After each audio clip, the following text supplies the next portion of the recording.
This is Niceguy Eddie, and you're listening to In My Humble Opinion on Rainbow Radio. It has been quite an amazing week. Something really incredible happened. The National Security Advisor to President Trump, Michael Flynn, resigned because of emails between him and Russian diplomats, representatives of the Russian government.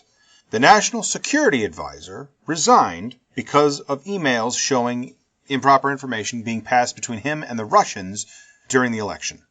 I almost want to say that a third time because that seems incredible and important. But we think about this. This is after, by the way, an election that Hillary Clinton lost because people kept looking into her emails. Trump, of course, thinks that Flynn did no wrong. We're not talking about a guy like Bannon, an advisor. We're talking about the person who was to be the National Security Advisor to the president. Okay? And now, of course, we have another email scandal unfolding, and this is, of course, Scott Pruitt, who has just recently been confirmed to head up the EPA, and we're trying to get that vote delayed, but it doesn't look like that's going to happen. Democrats have crossed lines, and now we have a climate denier who has spent his career suing the EPA and trying to destroy the EPA, heading the EPA. Not coincidentally, there's been a bill brought up by the Republicans in the House to essentially terminate the EPA in about, I can't remember the exact date, but it's in a couple of months. Just terminate it. They said that the EPA will terminate. That was the name of the bill. Now, we were trying to get Scott Pruitt's confirmation hearing postponed until we could read what's in these emails. Amazing to me that we just lost the Trump cabinet, just lost the National Security Advisor over emails to Russia. Scott Pruitt did not want to release emails. He was ordered by court to do so. We don't want to see those. We're going to go ahead and with the confirmation vote, we're going to vote. Democrats, even a couple of them, crossed the line to vote for Pruitt. And yet, the only outrage, the only investigation announced by any of the current Republicans in Congress was actually to look further into Hillary Clinton's emails. Again. What reality are we living in? I don't understand. I do understand what they're doing. I understand the defense they're playing. I understand the interference that they're running here. But at what point does we're getting to the point where anchors on Fox News are exploding over this. Shepard Smith, who, yes, Shep Smith has always been kind of their resident truth teller or occasional truth teller, I should say, but he's like exploding over this. We've had CNN now essentially throw people out because people go on CNN and just say right to their anchor and journalists' faces, "You guys do fake news. You're not fake news. Well, why are we talking about this?" It astounds me that this isn't shocking literally everybody. Like, I can't even believe that the supporters are still supporting this. And what country am I living in? But, of course, we know what country we're living in. We know what has been going on. We were all watching this unfold right in front of our eyes during the election. We saw the racism, we saw the misogyny, we saw the homophobia, we saw the hate crimes that spiked after the election against these very groups. Now, of course, all we want to talk about is one person in a riot that decides to beat somebody up. But of course, thousands of peaceful marchers get ignored. We've seen this treatment before. Saw it in Baltimore. Saw it in Missouri. Saw it every time Black Lives Matter decided to say anything about a police officer shooting an unarmed person. Media never showed up until somebody started breaking windows. It's standard practice. But to see this at the highest level of government and to look at how people are still trying to normalize this. It's insane. And it does make me wonder what kind of mindset is at play. Now, our guest tonight is going to give us a sense of that. I'm joined tonight by J.G. Daniel. His book, Hate or Be Hated, How I Survived Right-Wing Extremism, gives us a glimpse into the kind of family that produces Americans primed to believe fake news and trust anybody who is as angry as they are. J.G., welcome to the program. Hey, nice to be here. So tell us a little bit about this work and about about your background, because I understand this is somewhat this is an autobiography. Sure. Well, I'm a proud member of Generation X. I'm 9 months younger than Kurt Cobain, and I actually live in a town that he used to work at and grew up in that whole sort of thing. But I am quintessential white trash from the woods of Washington State, and I was raised in a trailer. Okay. My dad's a Vietnam vet who had some unfortunate experiences over there, and when he came back, he was a kind of a delinquent and a loner and a loser, and got sucked into other people like him who were angry and had a lot of hate in their hearts for people who weren't like them. And so I was the firstborn, and my dad raised me to be exactly like him. He raised me to be a right-wing extremist. He raised me to fear people. He raised me with a lot of paranoia. He raised me to hate people who weren't like us. Right. I'm a white guy. I'm married with a kid. And so if you weren't a white guy and married with children, then I was raised to hate you. Wow. And it's just the way it is. I mean, I was preached this stuff. I was preached that my mom was dumb, but don't talk back to her. And so, I mean, there's a lot of hypocrisy. And my childhood was nothing but a big bowl of hypocrisy. Right. And and this was all, of course, in the 80s and 70s when there was no internet. Yep. And so when I was told something, that was a fact. That's what it was. Yeah. And that's my childhood. I was raised to believe that the U.S. government was out to get us. I was told that celebrities and others were trying to trick us into becoming communist slaves. Right. I was trained to prepare for that by educating my fellow classmates, if you can imagine. I was that kid in high school wearing camouflage pants to school, and I thought my teachers were dumb. I thought they were commies because Dad told me they were. Right.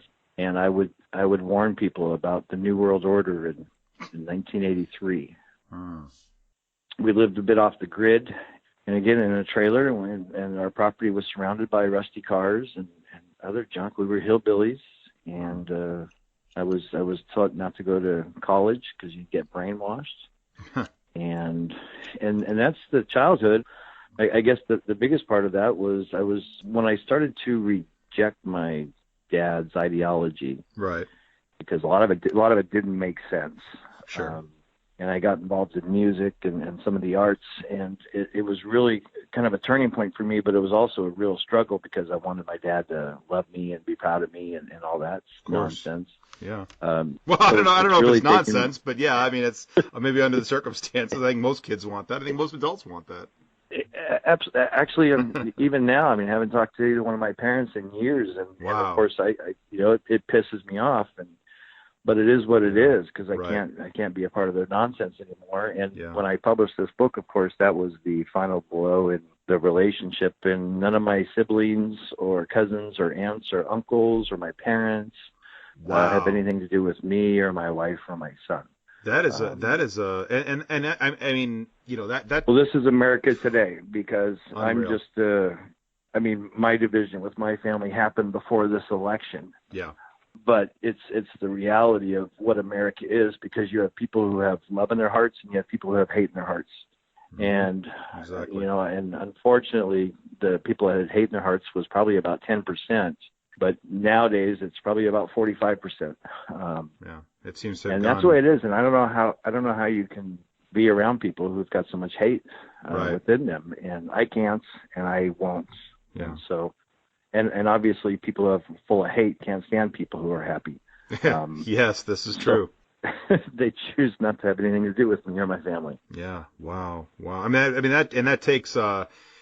It takes a lot of inner strength. It takes a lot of guts to cut ties that completely. And I mean, it's obviously you just told a story. It sounds pretty extreme, but all the same, like you say, it's still a natural instinct to want, through a certain age anyway, to want your parents' approval and whatnot. Now, I listened a little bit to the SoundCloud that you linked to. There was a couple-minute blurb there about the John Birch Society. Correct. I wonder if you could tell us a bit about that.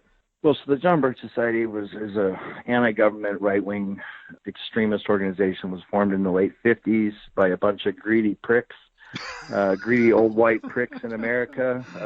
Don't hold back now. You can be honest here. You don't have to. Okay, I appreciate that, 'cause that's the only way I roll. Yeah, exactly. And so these rich white men, including Mr. Fred Koch, formed an organization called the John Birch Society. And essentially this organization got brought into this country and this world because of their fear of communism. Right. And the spread of communism in America. And of course, communism doesn't really mean communism. Right. Communism means gay rights. It means civil rights. Yep. It means labor rights. It means anything and everything that has to do with hurting these individuals, their power, their wealth, their lifestyle, and how they see things, their God. Yep. And these people, through education, through literature, through fake news, which isn't a new thing. Fake news has been going on in this country for decades. Yeah, but it never had it hasn't had the catalyst of social media to carry it quite as far in the past. I think there's been a dangerous combination of late. Absolutely. Yeah. And so the John Birch Society, it's in essence, it's almost like the Trump effect, because here you have this rich prick, and he's in the eyes of millions of Americans living the American dream because he's rich, he's successful, and all this crap. Yeah. And you get these poor white trash hillbillies who listen to what he says, and they agree with him, they relate to him, they identify with him. And so, being raised by a poor white trash hillbilly, you take someone like my dad, and he looked up to these rich people who were against the unions, and the unions, of course, were hurting these rich white guys because they demanded that their members, receive, appropriate pay and benefits and maternity leave and et cetera, et cetera. And so that essentially is how that organization started. Mm-hmm. They preached about how, black people wanted the same rights as them, and that was unfair and not right. The same with gay people, and the same thing with women, with the equal rights. I mean, they're opposed to, if you're not and I am truly embarrassed to be a white man in this freaking country today, and unfortunately I am, and there's nothing to do about that. Right. But if you're not a straight white man who believes in God, then you were a special interest in their minds, and you wanted equal rights with them, and that's not what their America is about. And their God also, I mean, to those who say, well, wait a minute, I kind of vaguely fit those description. This isn't the God this isn't a benevolent God. This is not the Christ that most liberals and most reasonable people know about. This is the God of Republican Jesus. This is the God of the straight white man, the God of male supremacy, the God of heavily armed hillbillies, basically, and rich people. Absolutely. So absolutely, and I don't subscribe to any of those gods because it's nonsensical. I subscribe to what I can actually see and believe and touch. Yeah. And I was raised to go to church and told that if I didn't go to church, I was going to go to hell. And then I used the power of empathy to imagine that I was actually God, and couldn't imagine telling anyone that would be true. Right.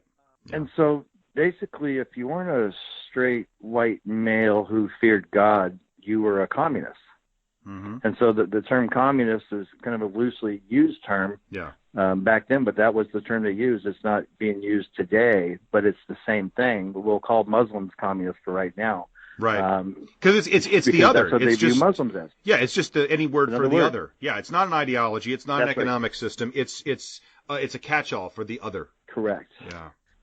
And so this organization preached all this nonsense about the New World Order, about how majority of our educators and our government employees were all members of the Communist Party, and America was being overthrown, and they were trying to give gay people rights, which would lead to the decline of Western civilization, et cetera, et cetera, et cetera.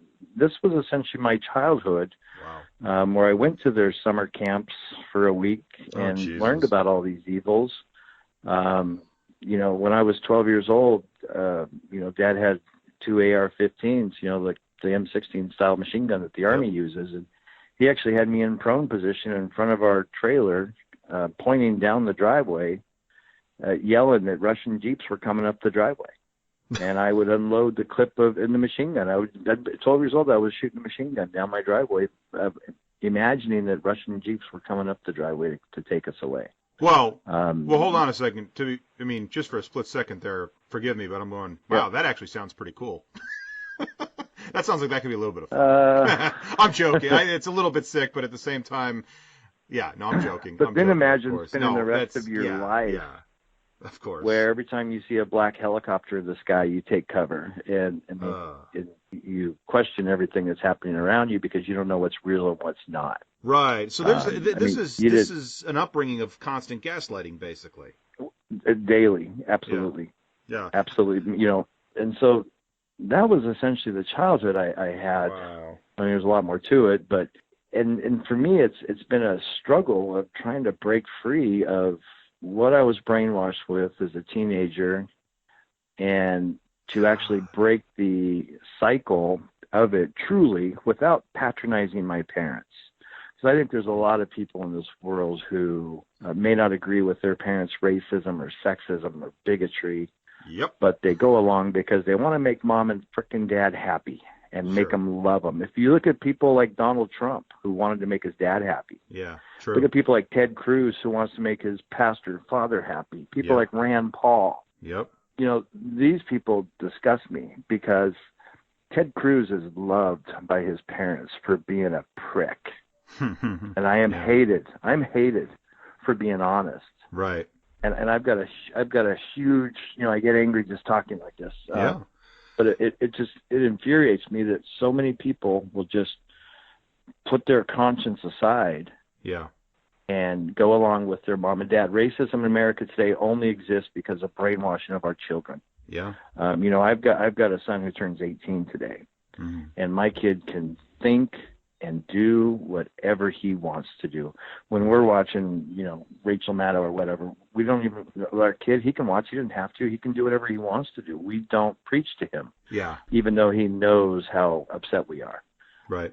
And when he asks questions, we answer the questions objectively and honestly, without brainwashing or preaching to our kid. Right. Hell, the cover of his Facebook page is John Kasich because John Kasich likes some band that he likes. And I don't have a problem with that. He can do whatever he wants to do, even though you and I both know about John Kasich. Yes.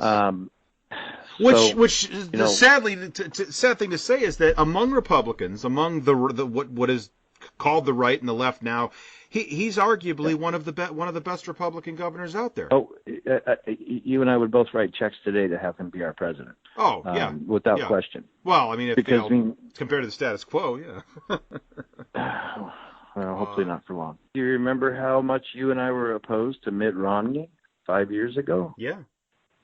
I mean, because he was just ridiculous. But today, I would take him. I would take him in a heartbeat. Yes. I'd write him a check for $1,000. I would. And the thing is, the John Birchers don't want Mitt Romney. I mean, that's the thing. He never did. No, he never had he had sort of the mainline Republicans. And in fact, my dad, who is a Yankee Republican, he is a New England Republican. So he doesn't get this John Birch thing. He thinks that's nonsense talk. Just focus on the taxes. That's what's important. Blah, blah, blah. Yeah, he's small government, but not in the way he doesn't understand where this is coming from. He would say you and I are kooky for even talking about this because, John Birch, that's just conspiracy nonsense. That's not what's important. So, you know, mainstream. Yeah, exactly. He doesn't get that. And so in 2012, he could not for the life of him figure out what was wrong with Mitt Romney. Why don't they like Romney? I don't get it. I don't understand it. And what he doesn't get is because Romney represented what was a very moderate version of the Republican Party. I think even given the religious stuff, you can say that pretty much ever since Reagan, he would be a very moderate Republican, historically speaking, compared to who they were trying to get elected. The Ted Cruzes, Right. It's the same reason it's just, when George it's Bush outrageous John that McCain. we're talking about Ted Cruz and Donald Trump is. Yeah. I mean, it's just this. I'm out of my mind about this stuff. How many drugs are you on right now? How many antidepressants and anti-anxiety drugs are you on right now? Because you have seen this in slow motion unfolding before you. And I'm gonna go out on a limb here and say you voted for Hillary Clinton but you don't particularly care for her kind of any more than I do. Like you just didn't want this. You knew what was happening. Dead on. Yeah, you knew what was going to happen. Absolutely. And people are talking about in a lot of respects. Oh, God. I mean, of course, I would take Hillary in a heartbeat over Trump, but in a lot of respects, Hillary is a warmonger. Yeah, absolutely. Absolutely. She's someone who believes in globalism in the America's history of imperialism, which I don't agree with at all. I believe in helping our allies and helping unfortunate people on this planet because we're all human. But you can't tell me, and this is my problem with that argument, which I got a lot, which I got from all the Hillary haters out there. You're going to tell me Donald Trump is going to be less of a warmonger at the end of the day? This guy is going to get us all into a nuclear war with his Twitter account. I just honestly, I'm 48 and my kid just turned 18. Yeah. He's graduated from high school with straight A's. He's going to college. And my biggest fear in life is that this planet won't be around so I can be a granddad. Right. That's my biggest fear in life right now. Right. Because of Donald Trump. Because he is someone with that nuclear football, and it scares the hell out of me. Yeah. Because his ego is, it's incredible. And that's just it. I think people think of politicians and say, oh, they all have egos, they're all corrupt, blah, blah, blah. I don't think they understand that Donald Trump is an order of magnitude beyond what we think of as a politician's ego. There's some mental issues there, and I'm talking about textbook narcissism, that this is not a rational human being. It isn't. No, and I don't think they... I remember this as a kid, people saying the same thing about Reagan, okay? And I liked Reagan as a kid because I was raised by a bunch of Yankee Republicans, and hey, me too. He was viewed as a very positive guy, but by a certain type. Now I look back and I'm thinking I'm with Al Franken now. I think that Reagan should go down in history as one of the worst presidents we've ever had by any objective measure, but people don't judge him objectively. Now, you mentioned getting into music and whatnot, but, how do you find your way out of this labyrinth of brainwashing and gaslighting and hate and indoctrination? How do you break that as a young adult, as an older teenager? Or was it older than that? Was it? I would say I finally broke away about 2 years ago. Oh, wow. Because even like 4 years ago, when Ron Paul was on the Tonight Show. Right. And came across as very popular, and Jimmy Fallon was being friendly and nice and like really intrigued, and then a few other celebrities like Vince Vaughn and the girl who won American Idol, Kelly What's-Her, they were like fans of Ron Paul. Yeah. And Ron Paul's like this libertarian guy, and I could start to see what was going. I was excited about what I was seeing 4 years ago. Yeah. But then part of me was kind of like, I know this is wrong in my heart because I voted for Barack in 2008, and of course I'm going to vote for him in 2012. Right. But you could see what was going on because this extremism really took effect in 2008 with the creation of the Tea Party. Yeah. But then in the 2012 election was when this country started sliding down a dangerous slope of right-wing extremism becoming mainstream, which is obviously, you don't have to be a scientist to figure that out. No, and that's the culmination of what we just went through. That's when I really saw, I was hearing things on main network channels that were things that I'd heard in my childhood. Yeah. And Ron Paul really does a good job of selling that extremism and really packaging it well, because he does come off as a very intellectual guy, a very thoughtful guy. But, to me, it's like I watch for a couple of code words. Like the minute somebody says they want to eliminate the Federal Reserve, I'm just like, cuckoo, you're cuckoo land, get out. Do not take anyone who says it seriously. And the thing is, a lot of people don't even know what the Federal Reserve does or why they're there or how they function. And so they don't understand just how wackadoodle that is to suggest something like that seriously. And it's nonsense. They want to get rid of paper money. They want to have everything to be gold or silver standards. Yeah. So, and again, arguments for the gold standard. There are arguments. You can make an argument that sounds vaguely intelligent. The problem is most people don't understand economics well enough to understand just how it's based on a foundation of bullshit. There's just so much left out of that otherwise intelligent sounding argument that they don't sound like kooks, but they're kooks. It's that simple. They're totally kooks. They're kooks. Yep. Anyone who's looking for that, oh, God. But, yeah, it has absolutely been mainstreamed. And I wonder, how much direct effect do you think the John Birch Society and like-minded groups have had on this rightward march of the Republican Party? I would peg it since Reagan, for sure. Maybe since Nixon, but certainly since Reagan. You got to go back further. But I was born in '68, but you've got to go back to the Goldwater days in the early '60s when you had KKK marchers at the White House and at the Republican convention, and they wanted to go extreme.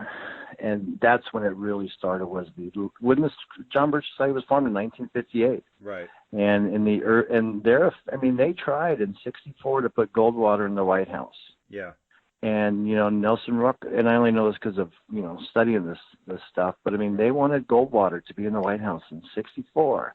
Mm-hmm. And the Republicans want to nominate him. And of course, he lost to Nelson Rockefeller. And then, of course, they went after the Rockefellers, the Birch Society, and the right wingers, and the McCarthys, and that whole thing. And that's where it really started, was the McCarthy era and the John Birchers.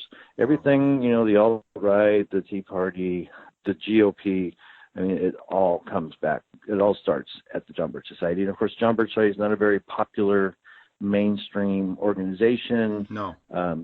They don't get a lot of coverage. They've never gotten the kind of coverage that the Tea Party or alt-right has gotten. Right. But you mentioned Charles Koch, and, of course, the Kochs are some of the major money and the major backers behind the Tea Party. Oh, you've got the Robert Mercers, who were major funders of the Ted Cruz campaign until Trump won, and now they're big-time Trumpers. You've got the Betsy DeVos, the Secretary. Those people are the radical right-wing Amway people of the Christian right. I mean, these are all billionaire right-wing, God-fearing nut jobs in this country who are trying to put their beliefs on the entire country, which is total bullshit, and that's not what America's about. No, not at all. I broadcast out of Detroit, and DeVos ran for governor of Michigan a few years back. We know all about the DeVosses here. Yep. I mean, and it's just businessman. That was how her husband, I forget his first name, but that's how DeVos was described. And Richard. Yep, exactly. Yeah, that's right, Richard DeVos. And he's described as a businessman.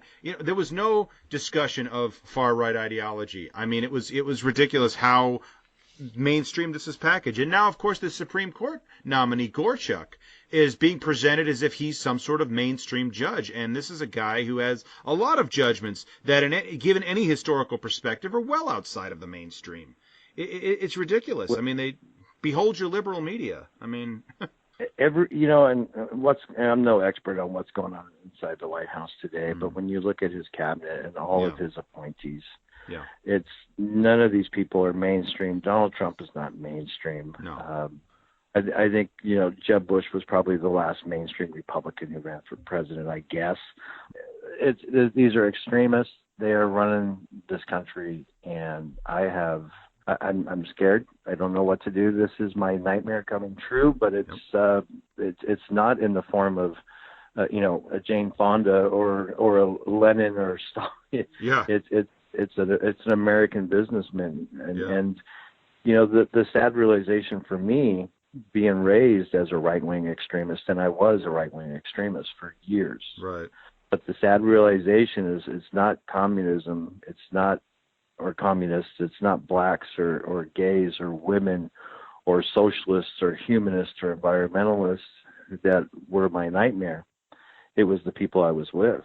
Yeah. The greatest threat to humanity and this planet is the right-wing extreme in this country of ours, without question. And I was a part of that for many years. Which has become the right-wing mainstream now, unfortunately. We can't even say extremist now, because extremist makes you think, well, it's somebody way out there still. We're talking about this has taken over the right in this country. It's taken over the conservatives. It's leaked into the left of center and the Democrats even. I mean, because it has, maybe they're not a member of it, but they have pulled them to the right. They have pulled them so far to the right that the center is no longer anywhere near where any objective political center should be anymore.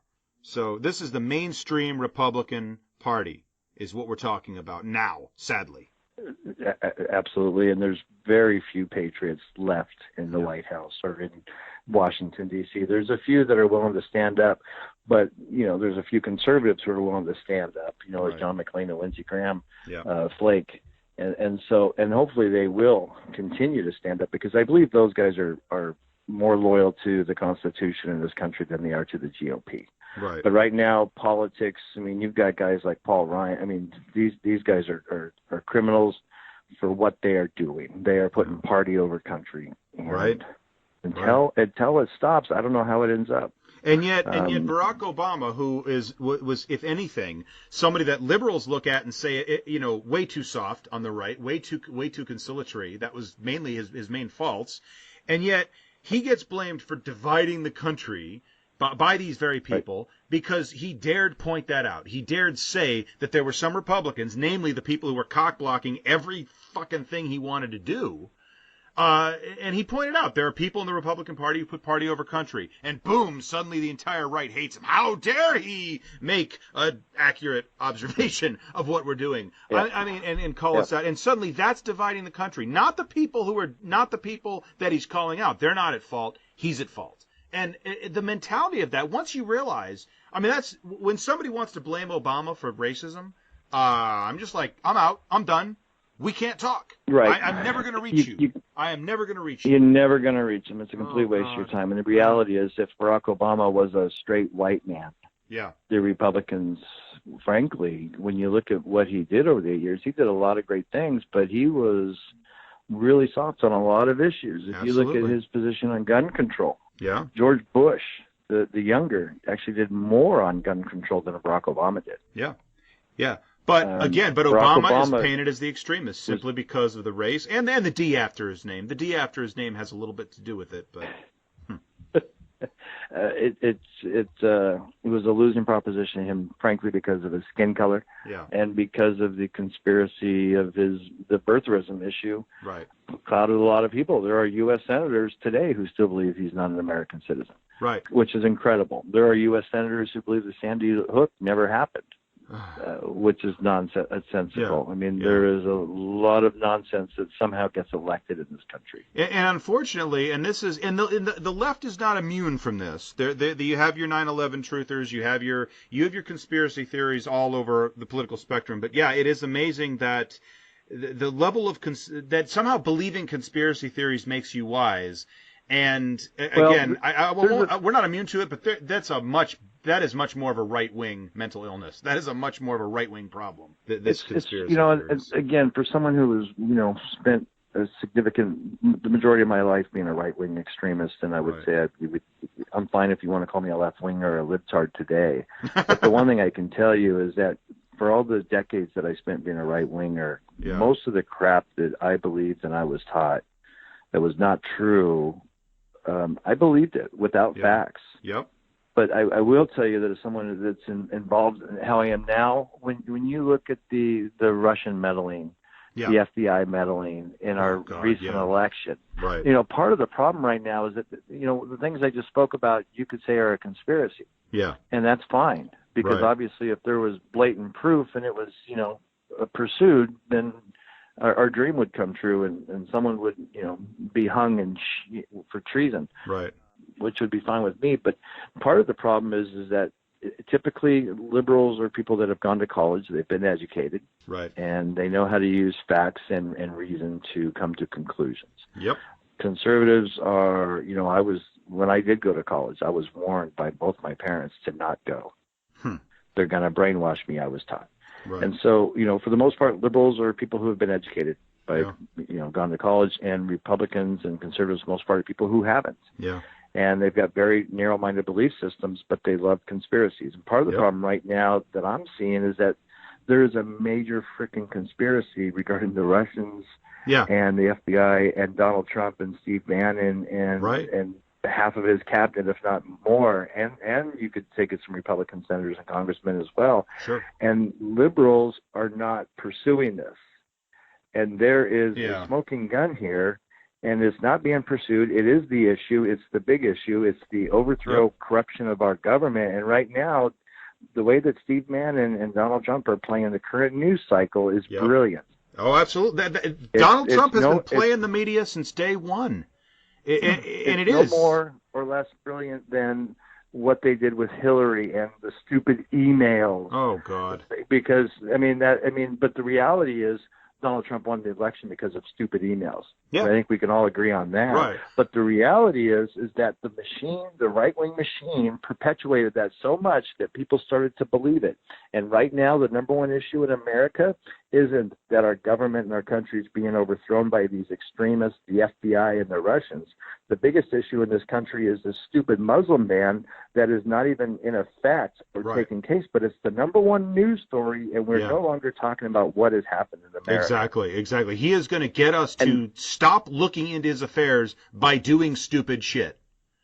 Which should be the opposite. Build a wall, the Muslim ban. All these things that are coming out that are distracting us from the reality. Yeah. And I unfortunately, This is true. I feel like I sound like a bit of a left-wing conspiracy nut job right now. Well, I don't think you do, but the thing is, there a lot of liberals will dismiss that, and this is what I get when I try to point out that this is important, guys. Is suddenly I'm just a Clintonite.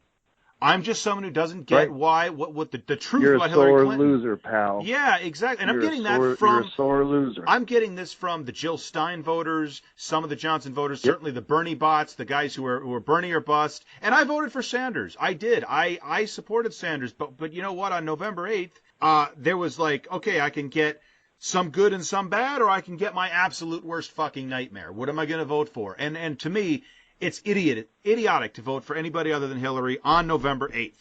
I mean, before that, you know what? The primaries, again, let's all fight for what we think is the best possibility, and I think Sanders would have won hands down. But but there was the DNC did their part in that. But again, the part of the reason is that people will believe anything they hear about the Clintons, and they say, well, the source isn't right wing. This isn't coming from the right. Yes, but you're priming. You've been primed by the right for 30 years to believe anything you hear about the Clintons. So now the source doesn't have to come from the right. They've been primed. It's been going on for 60 years in this country. Well, specifically to Hillary Clinton, but yes, in general, yeah, exactly. Yes. It's been going on a lot longer than that. Correct about the Clintons. It seems like with the Clintons, it's just the level of evidence that is needed for them to believe fantastic claims. And I'm not even suggesting that I don't like Hillary Clinton. I don't care one bit about the Clintons one way or the other. I didn't want Hillary to win. I wanted not this.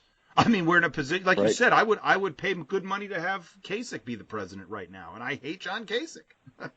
I hate him too, but I would write a check. Absolutely. Yeah. I would. Wow. Then I guess being that we're in this nightmare scenario and being that you've seen this movie before, where do you think we are? Well, first of all, do you think this goes 4 years, or do you think that there is a backlash coming to this, or are you afraid that we're all going to be just so bamboozled by this we're not going to know what to do? Where do you see this going 4 years from now? Over the next 4 years, I should say. When I was a kid and a right-wing extremist, it all came down to our guns. Yeah. And of course, we had dozens and dozens and dozens of guns and grenades and survival equipment and all that growing up. We were clearly a prepping family. Yeah. Prepping for an apocalypse or an overthrow. And we were going to fight because what else can you do? Yep. And it was with our guns. And then today I'm sitting on the opposite, the polar opposite spectrum of that situation. And we're all posting crap on our Facebook tweet or Facebook wall and our Twitter and that sort of stuff. And people are going out marching, but I don't know how much of effect any of that is making, or even this. Right. I think Trump's base and the mainstream GOP, I think when they see people marching and college students protesting, Nazi punks who want to come speak at their school, I think the base enjoys it. Yeah. I really think that they are laughing at the millions of people in this country who are upset right now. Yeah. I think that the protests are strengthening his base. Mm-hmm. I think it's creating even more division in this country, and I don't see it slowing down or stopping. Is more division a bad thing, though? Because that's a common refrain, but I'm almost to the point now, when I'm looking at where we are, I don't need to come together. I'm sorry. I see a 50-50 split, and I say one side has to crush the other at this point. I think we are beyond. And this is me being angry, I realize, but I think we're beyond the point where unity is really gonna be of importance. And people have preached it to me, and I won't disagree with somebody if they say, we've got to be positive about it. But I think we're beyond that. I mean, is division even a bad thing at this point? I mean, we only have to unify half the country. That's the way I look at it. Am I wrong to think that? No, you're not wrong at all. And the only thing that would be positive today would be to find out that he's got cancer. That would be the only good thing today. I don't know where this ends. I have zero confidence in their ability to run the business of the federal government. Right. But they want to destroy it. That's been the mission from the start. That's the scary thing. John Birch Society is an anti-government cult as much as the GOP. Yeah. And so they're going to do their best to destroy it. Yeah. What's going to happen, though, and you and every one of your listeners has to know this is true, is that they are going to turn, they're already turning on their moderate base. Right. The people who are really Christians, I guess, and the people who are really, have jobs and work for unions, These people are suckers and they are screwed. These people are going to hurt more than you or I. Yes. And people care about these things, and they care more about their own homes and their own families than they do about who's president. Right. And at a certain point, I would guess that about 30% of the GOP are really extremists. The rest of them are party first. Right. Over the country. And Trump, in the next days and weeks and months, he's going to do too many stupid things, and too many moderate people are going to wake up to it and regret their votes. And I think that's already happening. 4 years, it's happening every day. Yeah. And so, hopefully in 4 years, we have a new president. I think the pendulum is going to swing far to the left, far more left than Barack, maybe even further left than Bernie. Yeah. I mean, honestly, I don't think Barack is that far to the left. That's the sad thing, is he's painted as if he was, but he really wasn't. He really wasn't. Well, he really was. He really was, though, in the eyes of a right-wing extremer, because he was black, which meant he was a full-on commie. Right. He was, they called him a Muslim, which meant he didn't believe in God. Yeah. So, in their eyes, he was a total. I mean, my grandmother, who turned 90, called him, the black socialist. And here was a lady that was pretty moderate and never talked about politics until America elected a black man. And when America elected a black man, it made a lot of people angry because their racist tendencies, which they kept in the closet, came out. And that is a woman who lived through the Great Depression, who remembered Franklin Roosevelt, and who understands, hey, look, I've seen socialism in action, and guess what? It worked. Okay? I mean, that was the last time in American history that you saw anything even vaguely. It was the only time in American history you saw anything vaguely resembling socialism in action. And I mean, this was weak tea. This was diet one calorie socialism, and it basically saved us from oblivion. And throw that right out. Well, and the hypocrisy of that, you take someone like my father, who his only income today is the Social Security, his federal government pension, and his faked military disability. Yeah. I mean, my dad makes nothing, but he lives off socialism, but he is a right-wing, full-on nut job. And now, is it even, and I know you haven't spoken to him in a year, but do you think it's even lost on him that he is trying to destroy his not only his only source of income, but at this point in his life, his only possibility for a source of income? I mean, does it dawn on him that he's actively trying to destroy that? No, because these people walk around, they preach individual responsibility and all this nonsense because they preach it, but they don't practice it. With no self-awareness at all. Entitlement. Yeah. There isn't they don't even understand what that word meant. And I got to tell you, that word self-awareness, I married a hippie commie back in the early 90s. I married a fierce, free-loving woman. So it wasn't education, it was women. Damn it, those women, they're going to bring you down every time. Well, anyway, I mean, she finally taught me after 20 years of being married what it meant to be self-aware. I'd never understood it. Right. It took me years and decades to really understand what being self-aware was. It took me decades to understand what the word empathy meant. Wow. I had no idea, but the one word I always knew what meant, and I didn't know what the word was entitlement. Because entitlement is the reason you can take a moron right-winger like my dad, who is 100% completely dependent on the government. Yeah. And when he sees or hears about black people receiving food stamps, because they're not white like him. And the majority of food stamp recipients are white. That's the dumbest thing about this. Is food stamps is absolutely a white person's issue. And yet these people want to get rid of it because, God forbid, a black person somewhere in this world is getting something I don't think they deserve, basically. They don't deserve because they're not white like me. Exactly. And that's the way they think. And they will point to the founders being all white guys as their example. And they will believe it to the day they die. And the more that someone like me or you preaches against that, the stronger their belief becomes. And this is why when people talk about unity, I find that so misguided, because the fact is, this isn't a can't beat them, join them kind of situation. I mean, they're not going to come around because you're right. Even presenting, and even if you do this in the most positive way and you present facts and evidence, it does not matter. It is not about the tone. They don't want to let go of this. This is their lifeblood, and they will not let it go. And you cannot reach that person. And I don't know how to sustain fixing this. I know how we can fix it in one election. I mean, and honestly, we can play dirty. We can punch for the throat. We can trample all over this thing, and basically, it's going to be a drag-out war. This next election is going to be ugly because as many people who are disillusioned with Trump, the fact is, though, there are those that are going to dig in their heels, and they are going to continue to be influential. They're going to continue to have a voice that is resonating with people, as Trump's did.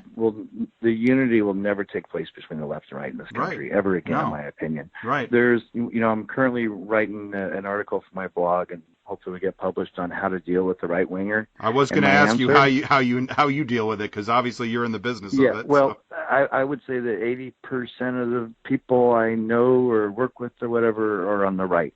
Yeah, likewise. And it's hard for me to socialize or engage with people unless I have to in a work-related situation. Right. And so I really don't unless I have to. But my advice that I'm writing this article on how to deal with the right winger, you don't. Right. Because you're going to lose, you're going to create a greater divide. Yeah. And so you don't. You have to respect their privacy. You have to respect their opinion. That's their opinion, and unfortunately, it's going to be true. I have not seen one successful example of a conversion or where someone has seen the light. No. You have to let them come to their own conclusion on their own. They're not going to go through what I went through, which was decades of therapy, and marrying someone who was completely self-aware, someone who had empathy, and someone could see that at the bottom of my heart there was actually a good person inside me. Right. Because for years and decades I was a miserable prick. Now, you were still very much were you still essentially in the grasp of this ideology when you two met, or were you already coming out? Because I wonder how she could even stand you. Well, I would say, well, no, I mean, I was a nice guy. I was involved in the music industry and publishing and others.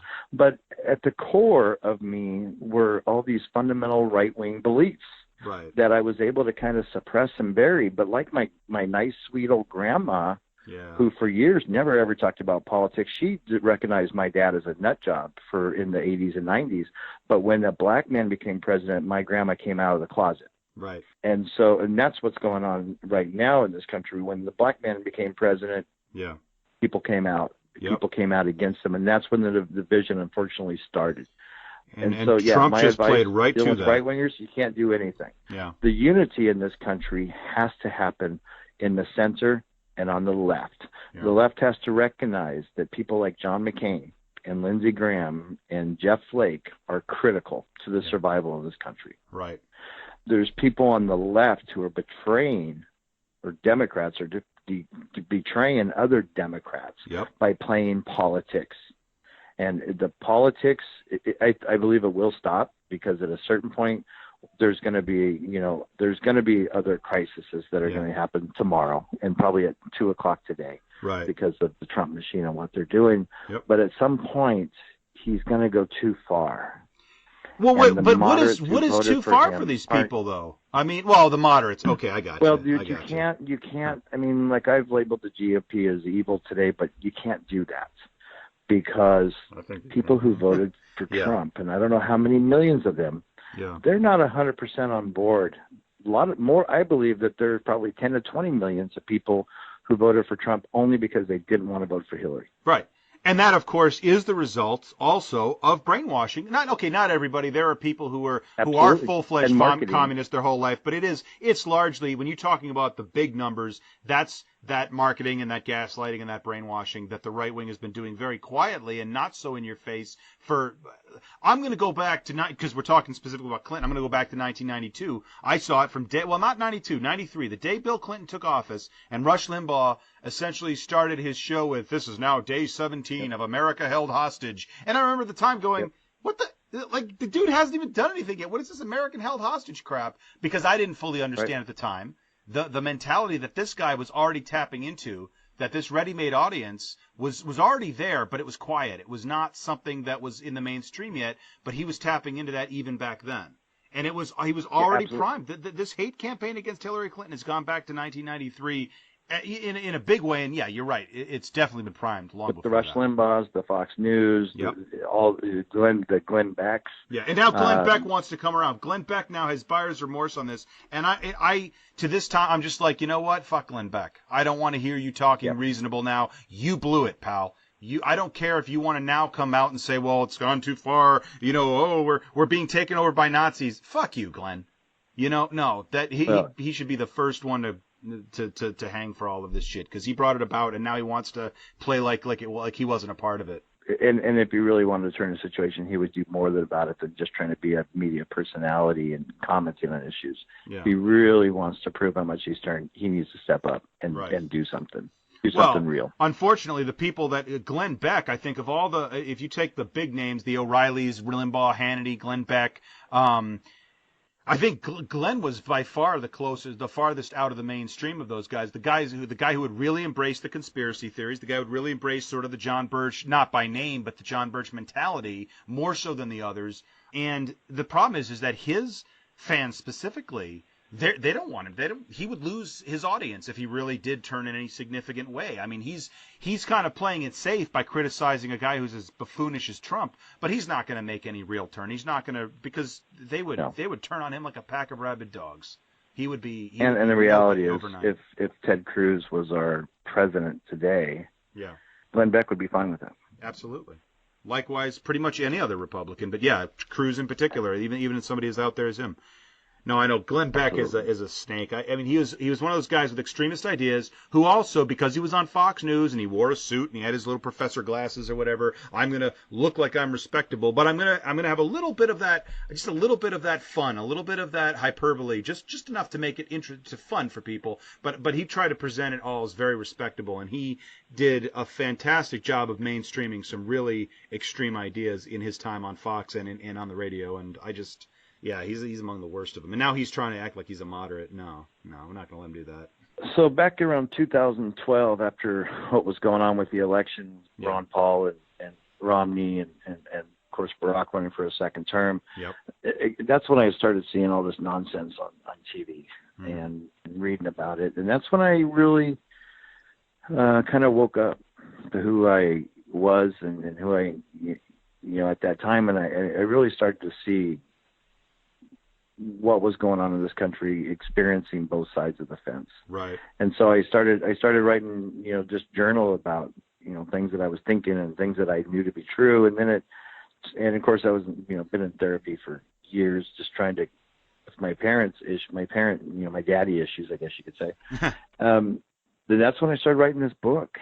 And, of course, the more I wrote it, the angrier I got about my childhood, the more I recognized that because I would tell you in 2011 that I had a normal childhood. I would have told you that. Right. And you would have believed it, or? Yeah, absolutely. Wow. I didn't really realize until I really kind of started having something of a document that I was like, what the hell? Yeah. I couldn't believe some of the stuff that I remembered from my childhood and stuff I'd written. And that's when I knew that I needed to publish this book to really put my life behind me and start and hit restart. And so I wrote this book. I shopped it. No one was interested in it, and that was fine. So I self-published the book. Yep. The audio version you referenced is a company out of British Columbia, and they read the book and wanted to do an audio version of it. So they've done that and have been doing a great job. But the print version and the Kindle version, I've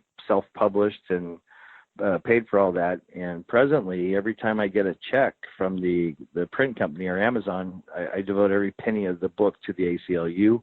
Wow. The book has been a financial loss, and it will. And if I sold 1 million copies tomorrow, every penny goes to the ACLU. I have a successful career outside of this book because the book's been is what it is. But the reason I wrote the book, which is in the book, was just to really warn people that this stuff I'm hearing and seeing is unbelievable, and it's totally out of my John Birch Society nut job childhood.